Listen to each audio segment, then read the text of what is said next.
In the quiet village of Umuaka, where the morning smelled of fresh palm wine and roasted corn, and where gossip moved faster than the village motorcycle, lived a girl everyone had an opinion about. Her name was Neka. She was 20 years old, with warm caramel skin, bright mischievous eyes, and a smile that looked like it had personally defeated sadness in a wrestling match. But the villagers didn't see her that way. To them, Neka was unusual, and in villages, being unusual was almost the same thing as being suspicious. Some called her strange. Some whispered when she passed, and the more dramatic villagers even called her a witch, which was ironic, because the only thing Neka had ever bewitched was mango trees. The orphan everyone talked about. Neka's life changed when she was 17. That was the year she lost both her parents, first her father, then her mother shortly after. The small mud house they lived in suddenly became too quiet, too empty, too lonely. Her relatives came, but not with love. They came with long faces and short patience. One aunt clicked her tongue. We cannot carry another responsibility. Another uncle sighed loudly. This girl is too stubborn. Within weeks they all disappeared from her life, like politicians after elections. And just like that, Neka was alone. Well, almost alone. Mama Chitty's compound. There was one person who refused to abandon her. Mama Chitty, a loud, warm-hearted widow who sold vegetables in the market. Her compound was always noisy with children, laughter, and the occasional chicken running for its life. Whenever Neka visited, Mama Chitty would shout from inside the kitchen, "Neka, did you bring trouble or food today?" Neka would enter dramatically holding fruits like trophies. Breaking news! The children would run toward her. What happened? Neka would raise a mango like a reporter holding a microphone. Today's headline: Local girl defeats 3 mango trees in a fierce battle. The children would burst into laughter. Mama Chitty would shake her head. This girl will talk until goats start answering her. Neka would bow proudly. Thank you, I accept the award. And just like that, the small compound would be full of laughter again. Unfortunately, not everyone in Umuaka liked happiness, especially when it came from someone they had already decided to dislike. Whenever Neka walked through the village road, some women would whisper loudly, "That girl walks alone in the forest too much." Normal girls don't behave like that. Another woman would say dramatically, "One day we will hear she has turned into a bird." Neka once overheard them and stopped walking. She turned around slowly. The women froze. Then Neka smiled sweetly. "If I turn into a bird, I will first come and sit on your roof every morning." The women frowned. "Why?" She grinned. "To sing very loudly." The nearby children burst into laughter.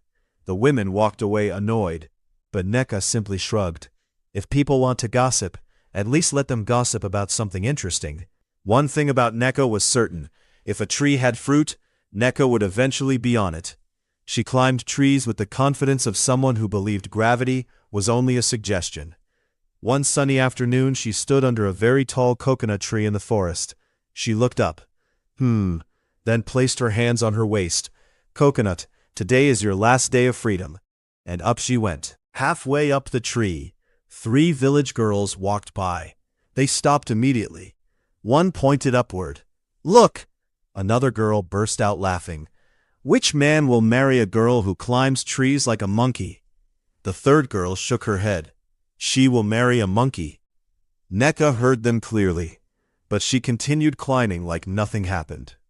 When she reached the top, she shouted down, "Excuse me!" The girls looked up. "If you see the monkey, tell him his wife is collecting coconuts for dinner." The girls hissed and walked away angrily. Meanwhile, Neka laughed so hard she almost dropped a coconut. Hunger and humor life was not easy for her. There were days she had no food, days she walked through the forest hoping to find something edible. But even when she was hungry, she still found ways to laugh. One evening she arrived at Mama Chitty's compound carrying fruits in her wrapper. The children ran out. "Neka, what did you bring today?" She dropped the fruits on the ground dramatically. "Mangoes, oranges, and one coconut that nearly killed me." Mama Chitty raised an eyebrow. "What happened?" "That coconut tree tried to fight back." The children laughed. Mama Chitty shook her head. One day you will fall from those trees. Neka winked. If I fall, at least I will land beside food. One evening while leaving the forest, Neka saw something strange. Through the trees stood a massive mansion. Not a normal village house. This one looked like something that belonged in Lagos or Abuja. White shining walls, glass balconies, tall metal gates, and inside the compound, fruit trees everywhere. Mango, orange, avocado, coconut, even apple trees. Neka's mouth slowly opened. She stepped closer to the fence. Every tree was filled with ripe fruit, and nobody was eating them. She placed both hands on her waist. This is a serious problem. She looked left, then right. No guards, no workers, nothing. Then she whispered to herself, "If the owner of this house is not eating these fruits," she sighed dramatically, "then God clearly wants someone responsible to help." She stared at the fence again, then the fruit trees, then the fence, then the fruit trees. Her stomach growled loudly. Neka sighed. "Even my stomach has voted." She rubbed her chin. Well, then she grinned mischievously. Let the mango rescue operation begin. And before common sense could stop her, Neka grabbed the fence and started climbing. Little did she know, the owner of the mansion was already on his way, and very soon, her mango mission would turn into the most dramatic moment of her life. Because sometimes, love begins in strange ways, and in this story, it began with a stolen mango and a falling girl. The mansion garden behind the tall iron gate looked like a private fruit paradise. Tall mango trees swayed gently in the afternoon breeze. Coconut trees stood like proud soldiers. Orange trees were heavy with fruit. Avocado branches bent under their own weight. And right in the middle of this delicious kingdom sat Neka, the self-appointed minister of fruit inspection. She was comfortably sitting on a thick branch of the largest mango tree, her legs swinging freely in the air. In her hand was a perfectly ripe mango, golden, juicy, soft, the kind of mango that could make even a rich man forget his expensive desserts. Neka took a huge bite. She closed her eyes dramatically. This mango deserves an award. She looked at the mango again. Who planted you? Let me greet the person. She took another bite. Juice dripped down her fingers. Neka licked it quickly. No wasting of resources. Birds chirped around her. A squirrel ran across another branch. Neka greeted it politely. Good afternoon, neighbor. The squirrel stopped and stared at her. Don't look at me like that, she said. This tree belongs to everybody, spiritually. Then she sighed happily and leaned against the branch. This is the best office I have ever worked in. She had no idea that at that exact moment, her boss had arrived. Outside the mansion gate, 3 black luxury SUVs slowly rolled to a stop. The massive iron gate opened automatically. The convoy drove inside the compound like something out of a rich man's movie. In the back seat of the first SUV sat Francis Obiora, 30 years old, tall, broad-shouldered, smooth chocolate skin, sharp jawline, a man who looked like he had never argued with poverty in his life. Francis was a billionaire businessman from the city who owned companies, hotels, and enough money to make bank managers smile nervously. But today he looked tired. City life had exhausted him. Meetings, contracts, investors, endless phone calls. So he had decided to escape to his village mansion in Umwaka for a few days of peace. The car stopped. A bodyguard quickly opened the door. Francis stepped out slowly. He inhaled deeply. Fresh air. Birds singing. Quiet. He smiled slightly. This place is peaceful. Right then his phone began to ring. Francis sighed immediately. He didn't even need to check the caller ID. There was only one person who called him exactly like this, his mother. He answered, "Yes, Mama." Her voice exploded through the phone like fireworks. "Francis, have you reached the village safely?" "Yes, Mama." "Are you sure?" "Yes, Mama." "You didn't drive too fast?" "No, Mama." "Did you eat?" Francis rubbed his forehead. "Mama, I just arrived." She ignored that. "Listen carefully." Francis closed his eyes. Whenever his mother said that sentence, danger was coming. "You are 30 years old now. Here it comes. You need a wife." Francis sighed. "Mama, while you are in that village, find a good girl, and marry her. Francis started walking slowly through the garden while still holding the phone. Mama, I came here to rest. You will rest with your wife. Mama, you think I don't know your type? All those city girls with long nails? Francis stopped under the big mango tree. Mama, please, you must marry before you come back. Above his head, Neka was still sitting comfortably on the branch. She had finished one mango and was already starting another one. She spoke to the mango. Your friend was delicious. She took a bite. Then suddenly, a small piece of mango slipped from her hand and dropped, plop, right beside Francis's shoe. Francis frowned. He looked down. Then slowly, he looked up and froze. On the branch above him sat a girl holding a mango like stolen evidence. Her cheeks were full of mango. Her fingers were sticky. Her eyes were wide with shock. Both of them stared at each other. 5 seconds passed. 10 seconds. Neither moved. Then Neka whispered softly to herself. Oh no. Francis blinked slowly. On the phone his mother was still talking. Francis, are you listening to me? But Francis wasn't listening anymore. He was staring at a mango thief sitting in his tree. Neka panicked. How will I escape?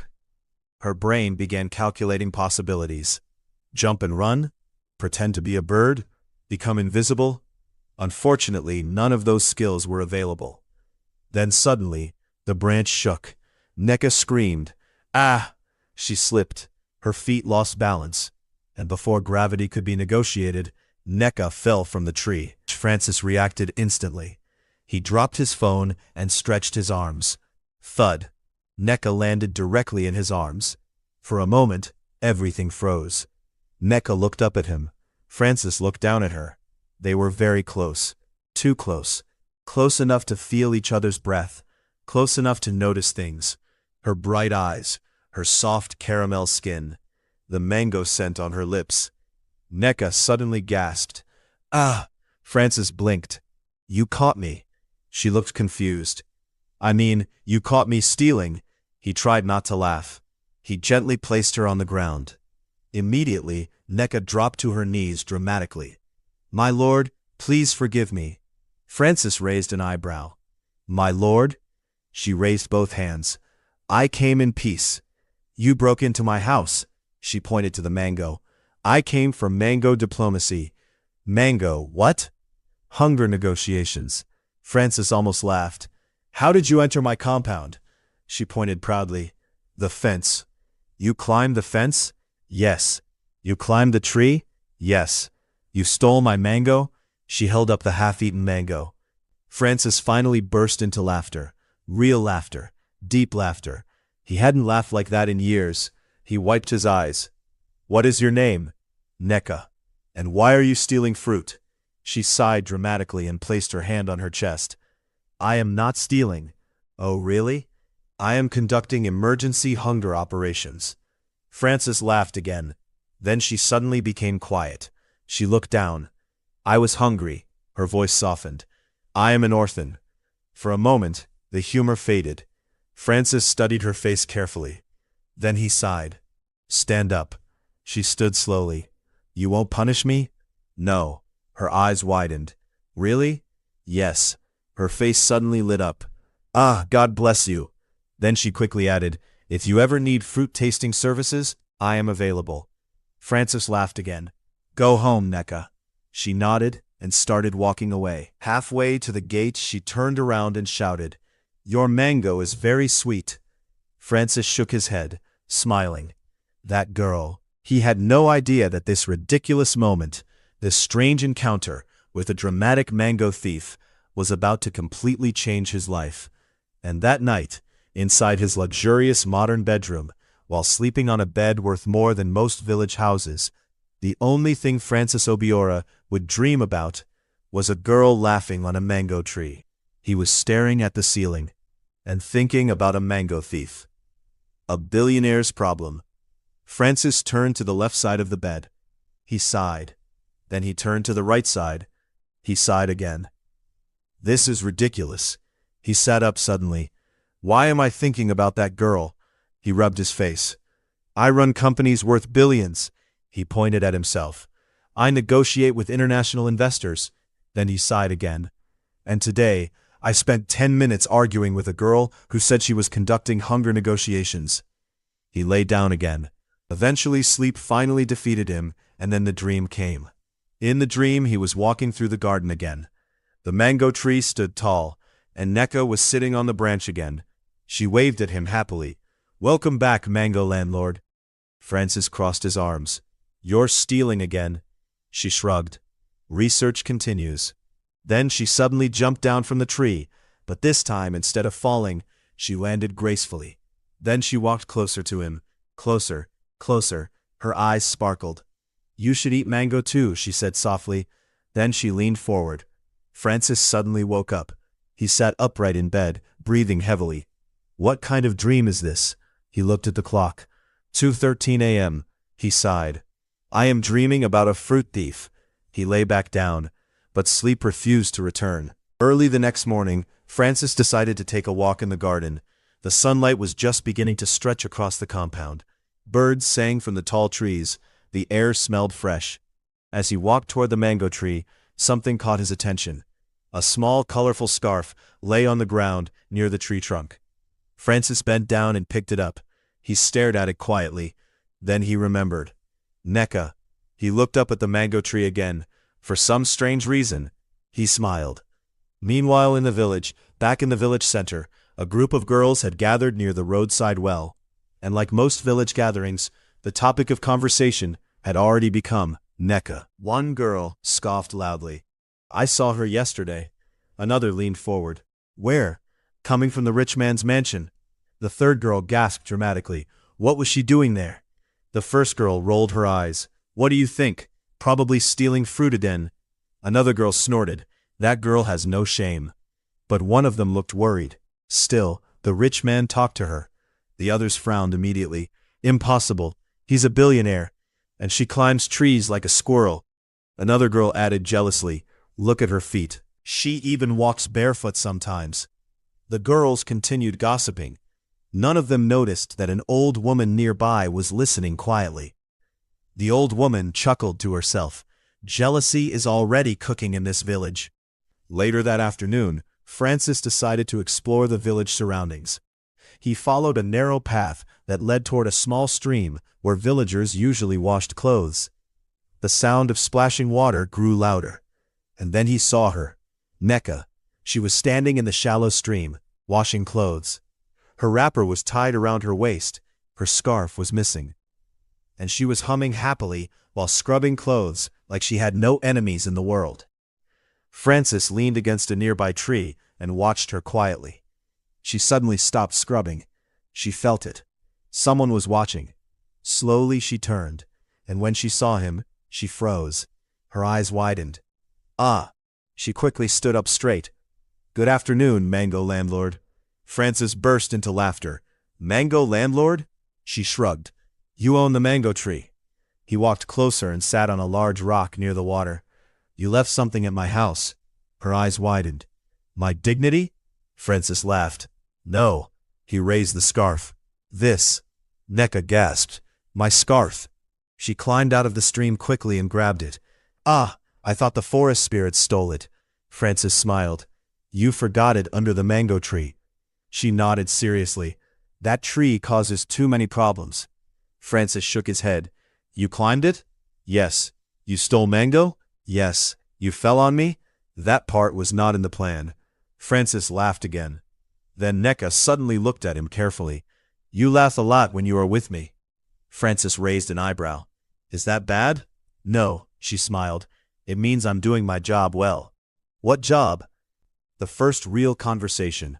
They talked for a long time, longer than either of them expected. Neka told him stories about the forest, about climbing trees, about Mama Chidi and the children, about villagers who believed she might secretly be a witch.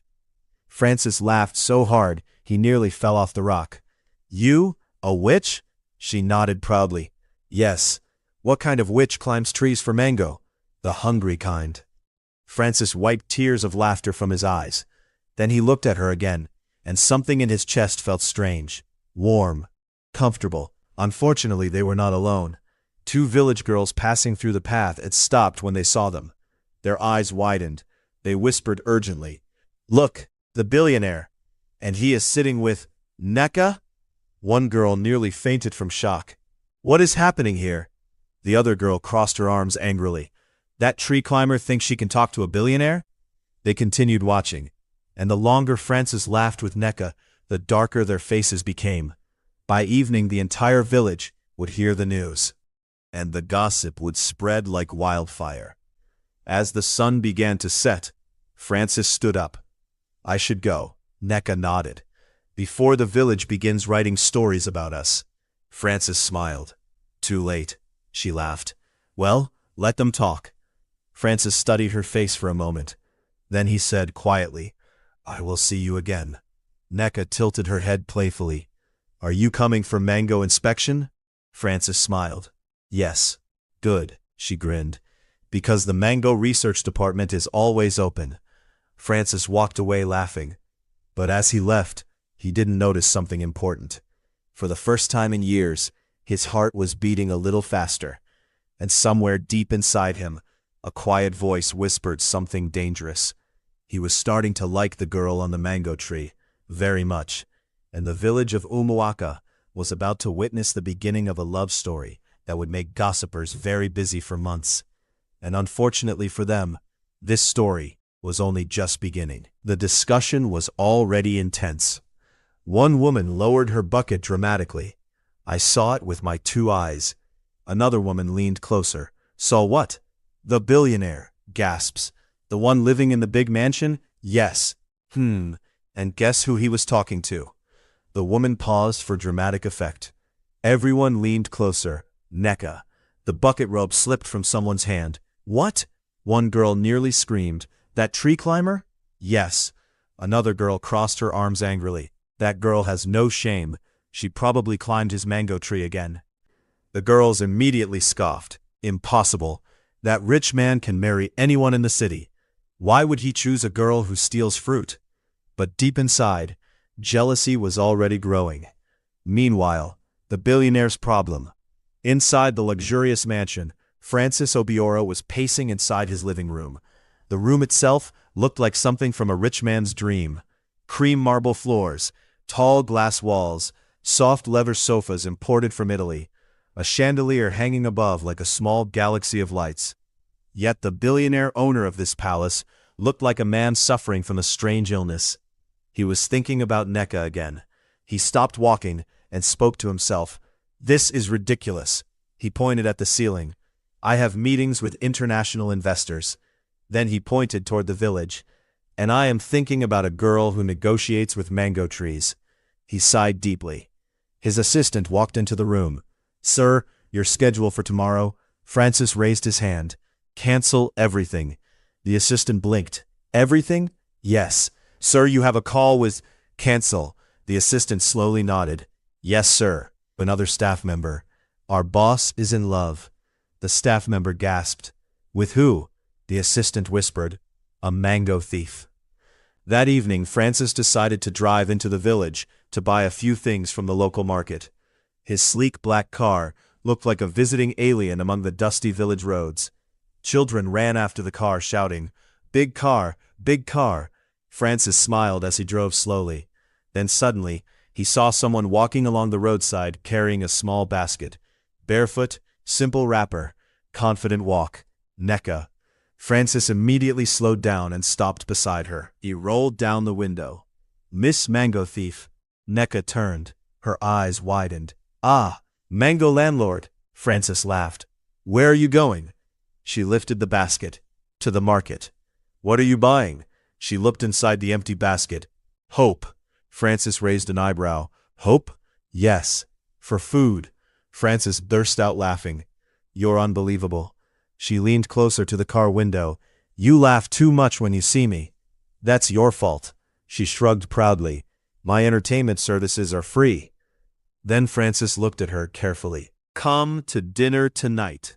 Neka blinked. "Dinner?" "Yes. At my mansion." She stared at him like he had just invited her to the moon. In that palace? Yes, she pointed at herself. Me? Yes. She scratched her head. Should I bring climbing equipment? Francis laughed loudly. No, because if I see Mango, I might forget myself. Just come for dinner. She thought for a moment, then grinned. Okay. Unfortunately for peace in Umuaka, 3 village girls were standing nearby, and they had seen everything. One of them nearly choked. Did you see that? The billionaire invited Neka for dinner? Their faces darkened instantly. That girl thinks she has won lottery. We will see how long this nonsense lasts. But their jealousy burned like fire. Later that evening, Neka arrived at the mansion. She stood outside the gate, staring at the building like a tourist visiting a royal palace. Chai, she whispered, this house is bigger than the village meeting hall. The security guard opened the gate. She walked inside slowly. Her eyes moved everywhere. Even the grass looks rich. Inside the mansion, a maid led her to the dining room. Neka stepped inside and froze. The dining table alone looked like it could feed 20 people. Golden lights glowed softly above.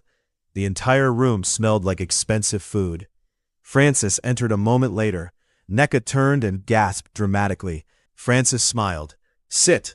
She sat carefully like someone sitting on a throne. Please, if I break anything, forgive me in advance. Dinner begins. Food was placed on the table. Rice, grilled chicken, vegetables, fresh juice. Neka stared at everything like she had just discovered heaven. She leaned closer to Francis and whispered, Are we expecting other people? No. All this food is for us? Yes. She sat back slowly. Rich people are living well. Francis laughed. She tasted the rice. Then suddenly she froze. Francis frowned. What happened? She looked at him seriously. If I eat too much, will you arrest me? Francis nearly choked laughing. No. Good. Then she started eating happily. Between bites she kept talking. Your house is beautiful. Thank you. But your mango tree is still the best part. Francis shook his head laughing. The night grows quiet. After dinner they moved to the living room. The soft golden lights made the room feel warm and calm. Neka sat on the couch looking around. Your chairs are very soft. Francis sat beside her. You like it? Yes. She leaned back comfortably. I feel like I am sitting inside a cloud. Francis watched her quietly. For the first time in years, his mansion didn't feel lonely. Then Neka suddenly stood up. It is late. You're leaving? Yes. He looked outside. The night had grown dark. The road to the village would be very lonely. You can stay here tonight. The maid had led Neka to the guest room earlier that night. When the door opened, Neka stopped walking. Her mouth fell open slowly. Chai. The room alone was bigger than the small house she used to live in with her parents. The bed looked like it belonged to a king. The white bedsheets were so clean they looked like they had never met dust before. The curtains were long and silky. The air smelled like flowers and expensive soap. Neka turned slowly in a full circle.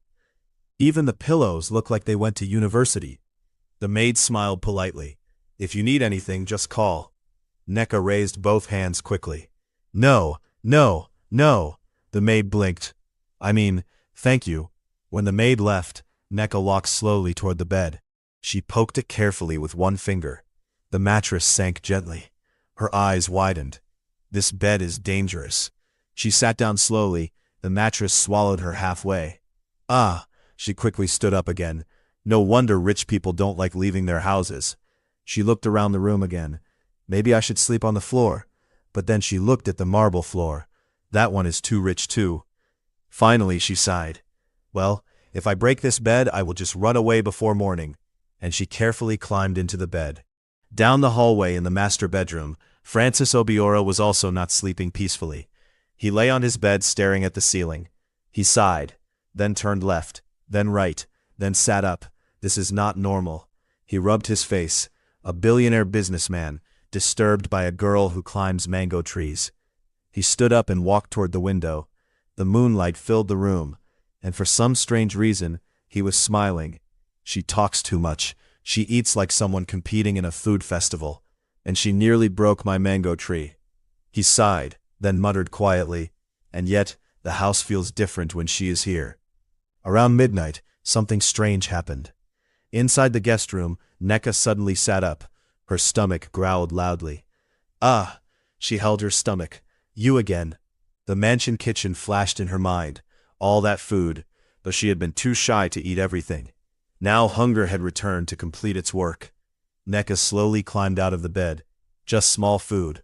She opened the door quietly. The mansion hallway was silent. She tiptoed like a professional thief. Step, step, step. Suddenly, "Where are you going?" Neka screamed. Ah! She turned around. Francis stood there leaning against the wall with folded arms. She held her chest dramatically. "You nearly killed me." He raised an eyebrow. "You're walking around my house at midnight." She pointed toward the kitchen. "I was, inspecting the refrigerator." Francis laughed. "Hunger negotiations again?" She nodded proudly. "Yes." Francis sighed and shook his head. "Come." Inside the modern kitchen, bright lights filled the room. The refrigerator opened. Inside was more food than a small restaurant. Neka stared like a child visiting heaven. "Chai," she whispered. "Even the fridge is rich." Francis leaned against the counter watching her. She picked up a small bowl of fruit, then looked at him suspiciously. "You won't arrest me for eating fruit in my house?" "You never know with rich people." Francis laughed. She took a bite, then another, then another. Finally, she looked at him and said, "You know something?" "What?" "If you had given me this food earlier, I would not have stolen your mango." Francis laughed loudly. "Too late now." She nodded seriously. "Yes." Then she added dramatically, "You have already suffered emotional mango damage." Early the next morning, Neka woke up suddenly. She jumped out of the bed. Ah, the village! If anyone saw her leaving the billionaire's mansion in the morning, the gossip would explode like fireworks. She quickly wrapped her scarf, quietly opened the door, and sneaked out of the mansion. Just as she reached the gate, the security guard looked at her curiously. "You are leaving early?" She nodded quickly. "Yes, very early." Then she whispered, "Before the village news reporters wake up." The guard laughed. Unfortunately, it was already too late. By mid-morning, the entire village was buzzing. At the well, the gossip had reached Olympic level. One girl nearly dropped her water bucket. "I saw her," another screamed. "Where?" "Coming from the billionaire's mansion this morning." The girls gasped loudly. "She spent the night there?" Another girl nearly fainted. "That girl has finished us." Their jealousy burned like pepper. "How did she do it?" "She probably climbed through the window." Another girl hissed angrily. "That girl thinks she can become a rich man's wife." But deep down, they were already afraid, because something was clearly happening between the billionaire and the girl who climbed trees. And the more they gossiped, the closer Neka and Francis were becoming. Meanwhile, inside the mansion, Francis stood in the garden under the mango tree. He noticed something immediately. The compound felt strangely quiet again. He looked around, then sighed. She left. But as he looked at the tree, he suddenly realized something. He was already missing her laughter. And that realization scared him slightly, because for the first time in his carefully controlled billionaire life, something completely unexpected had entered his heart. And her name was Neka. After several lively days in the village of Umwaka, a difficult moment finally arrived. Francis Obiora had to return to the city. Business was calling. Investors were waiting. Companies could not run themselves. Early one morning, the convoy of black SUVs waited outside his village mansion. The drivers stood beside the cars. The bodyguards adjusted their jackets. Everything was ready. But Francis was not. He stood on the balcony, looking toward the dusty road that led to the village. For some reason, he hoped someone would appear on that road. Someone dramatic. Someone who might shout, "Mango landlord." But the road remained empty. Francis sighed. Well, back to work. He entered the car. The convoy slowly drove away from the quiet village. What Francis did not know was that he had just driven away from the one person who had already taken over his heart. Back in the city, life immediately returned to its usual rhythm. Meetings, contracts, phone calls. But something felt wrong. Inside his luxurious mansion, everything looked perfect. The marble floors shined. The chandeliers sparkled. The large glass windows showed the bright city skyline, yet the house felt strangely quiet. Too quiet. That night Francis lay on his enormous king-size bed, staring at the ceiling. He turned to the left, then to the right, then sighed loudly. This is ridiculous. He sat up. Why am I thinking about that girl? He stood up and walked to the window. The city lights glittered below, but instead of seeing the city, his mind showed him Neka laughing under the mango tree. Her dramatic voice echoed in his memory. Your mango tree is very generous. Francis groaned. Wonderful. The next day at the office, things became worse. His boardroom was full of executives presenting important reports. A manager stood beside the screen. Sir, if we sign this contract, our profit margin will increase by 20%. Francis interrupted suddenly. Do mango trees grow well in the city? The room became silent. Everyone stared at him. The manager blinked. Sir, mango trees? Francis realized what he had said. He cleared his throat. Yes, continue. His assistant leaned toward another staff member and whispered quietly. Our boss is not in this meeting. Where is he? The assistant sighed. In a mango tree somewhere in the village. Mother knows something is wrong. That evening, Francis's mother visited the mansion. She sat in the living room calmly sipping tea. She looked at her son carefully. You look tired. I'm fine, Mama. You are lying. Francis looked away. Then she asked the usual question. So, did you find a woman to marry in the village? Francis stood up immediately. I have work. He tried to walk away, but she smiled knowingly. My son. He paused. You are in love. Francis didn't answer, but his silence said everything. Francis barely slept. He barely ate. One morning, his assistant walked into his office and froze. Francis was staring at a mango placed on his desk. Just staring. Sir? Francis sighed deeply. I think I am sick. The assistant panicked. Should I call a doctor? Francis shook his head slowly. No doctor can cure this. What kind of sickness is it? Francis leaned back in his chair. The kind that lives in a village. That night, Francis suddenly stood up. That's it. He grabbed his phone. Prepare the convoy. His assistant blinked. Sir, we are going back to the village. Searching for the mango girl. The next morning, the convoy of SUVs entered Umuaka village again. Dust rose as the cars stopped. Villagers stared in shock. The billionaire has returned. Francis stepped out immediately. Find Neka. The bodyguards began searching the village, but no one had seen her. Finally, Mama Chidi spoke. She went to the forest. Francis turned to his guards. Search the forest. Meanwhile, inside the forest, Neka was happily climbing another fruit tree. She dropped oranges into a basket below. Today we are eating like queens. Suddenly she heard many footsteps. She froze. Eh? The footsteps grew louder. Voices shouted her name. Neka! Her eyes widened. Chai! She jumped down quickly and started running. I knew this day would come. Branches snapped behind her as bodyguards followed.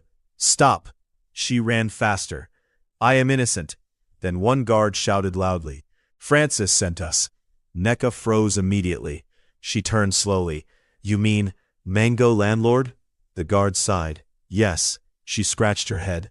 Oh! When they brought her out of the forest, Francis was standing beside his car. The moment he saw her, he walked toward her quickly. Without thinking, he pulled her into a tight hug. Neka froze. Ah! Francis held her like someone who had finally found something precious. I missed you. She blinked repeatedly. You came all the way from the city? Because of me? Yes. She smiled slowly. That means your mango problem is very serious. Francis laughed softly. Come with me. To where? To the city. Her mouth opened. The city? Yes. She looked at the convoy, then shrugged playfully. Well, if the city has fruit, I am ready. Village gossip explosion. As the convoy drove away with Neka inside, the village exploded with gossip. One jealous girl nearly screamed. He took her? That tree climber? Another girl hissed angrily. This is not fair. But an old woman laughed softly. I told you girls, the mango thief would become queen of the garden. Welcome to the city. When they arrived at Francis's luxury city mansion, Neka stepped out of the car slowly. Her eyes widened. "Chai," she whispered. "This house is bigger than the entire village." Francis smiled. "Welcome home." At the entrance his mother stood waiting. She studied Neka carefully, then smiled warmly. "So this is the girl who stole my son's heart." Neka gasped. "Ah, Mama, I only stole mango." His mother burst into laughter and hugged her. Days passed. The mansion slowly filled with laughter again. Neka brought life into the quiet billionaire home. One evening they stood together on the balcony, watching the glowing city lights. Neka looked up at him. "You smile more now." Francis gently touched her cheek. "That's because of you." Her heart beat faster. The moment became quiet, soft. He leaned closer. Their lips met in a tender, lingering kiss. Neka held him shyly but warmly, and they stayed close, sharing a deep moment of affection and growing love. That night, their relationship deepened into a stronger bond of romance and closeness. Jealousy begins again. But far away in the village, the jealous girls were still furious. One slammed her hand on the table. "That girl thinks she has won." Another whispered angrily, "We will see," because while love was growing stronger between Francis and Neka, jealousy was also growing quietly. The night after their passionate confession, the entire mansion felt different. The air itself seemed to whisper love. Morning sunlight slipped through the tall windows of Francis' mansion, landing gently on the bed where Francis and Neka lay sleeping. Neka slowly opened her eyes. For a moment she panicked. "Where am I?" she whispered. Then she saw Francis sleeping beside her, his arm wrapped around her waist, like he was afraid she might disappear. She smiled softly. So the billionaire did not dream yesterday," she murmured. Francis opened one eye. "I heard that." Neka jumped. "You were awake?" Francis laughed lazily. "I woke up the moment you moved. My heart now has a special alarm for you." She covered her face shyly. "You talk too much, and you stole my heart," he replied. Meanwhile, jealousy was boiling. In the village, gossip had reached dangerous levels. Under the mango tree, the village girls gathered like a gossip parliament. Ada slammed her hand on the table. "I refuse to accept this," Ngozi shouted. "How can a billionaire ignore all of us and choose Neka?" Another girl added dramatically, "Maybe she used village charm." One old woman walking past laughed loudly. "Charm? My daughters, the only charm that girl used is good character. Something you people forgot while busy fighting over men." The girls hissed, but the gossip only grew louder. Back in the city, trouble arrives. At the mansion gate, a luxury car pulled in. Out stepped Vanessa, Francis' ex-girlfriend, beautiful, rich, and extremely dramatic. She marched into the house like a storm. Francis' mother looked at her calmly. "Vanessa, why are you here?" Vanessa flipped her hair. "I came to see my fiancé." From the staircase, Francis' voice thundered. "Ex-fiancé." Vanessa froze. Then she noticed Neka standing beside him. Her eyes widened. This village girl?" Neka folded her arms. "Yes, the same village girl that has the man you're shouting about."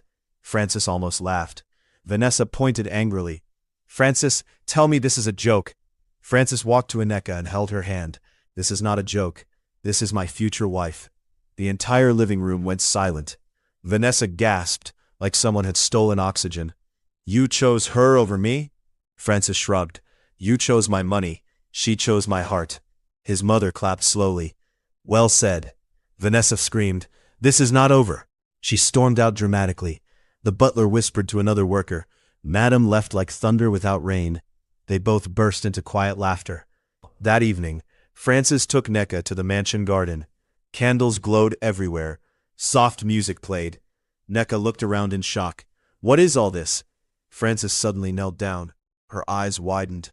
"Oh my God." Francis smiled. "Neka, the day I met you in the village I thought you were just a simple girl." He took a deep breath. "But you turned my world upside down."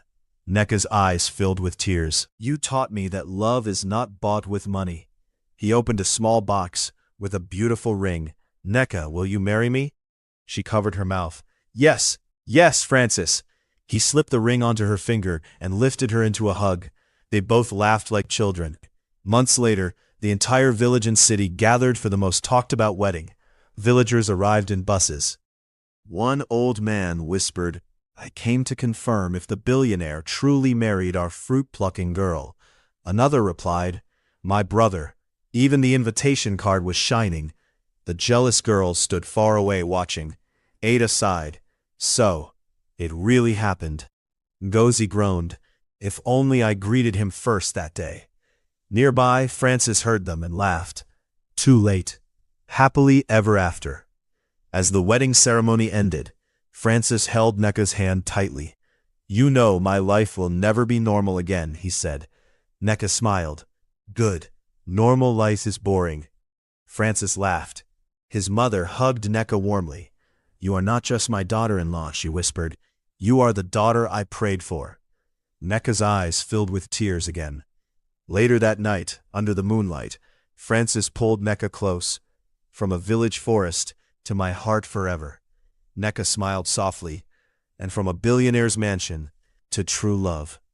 They kissed as the celebration music echoed through the night, and the villagers would talk about their love story for many generations.